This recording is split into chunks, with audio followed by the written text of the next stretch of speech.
Hi guys, so mayong adlaw ka natong tanan. So mao ni akong last nga pagsulod sa eskwelahan. So I decide nga mo-stop ko sa akong pag-study because of financial problem, mental. So mao ni akong last nga pagsulod sa eskwelahan. So medyo luya ko dira, luya.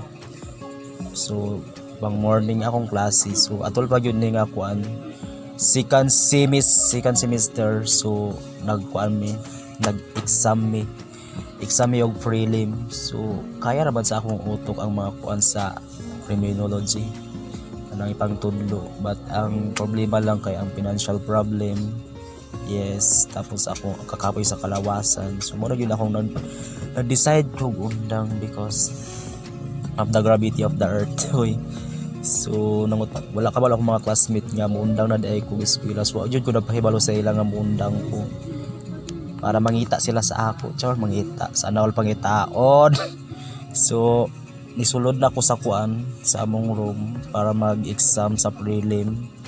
So mo ni akong kuan kabadi nga si makabugto. So akong kuan arnis gihatag na ako sa iyang akong arnis. Wala ako gipapalit, gihatag lang na ako para na siya alaala. Alaala. So mao ni magsugod na mig-exam. So siyempre atong tarungon atong naong kay medyo halata na nga inahan na kayog naong. Inahan. Inahan. So katawa-katawa ko mga classmate dira. Wala sila kabalo nga muundang na day ko sa akong pag-eskwela. So naminaw lang ko sa discussion about sa understanding yourself. So muna akong subject, understanding yourself. So manguli nami harap sa likod, harap sa kaliwa, and I thank you. So nanguli nami guys. So muna yung last na akong pag-uli.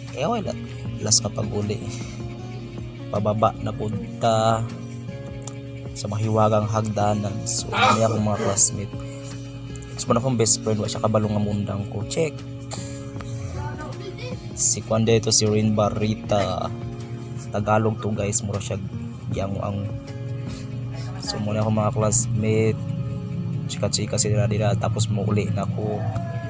So gigutom ko guys, niuli ko sa boarding house. Tapos dahil yun ako paminaw guys. So kadaghan ba so naligo si Adi sa mahiwagang balde. So magluto ko pansit canton kay lain kayo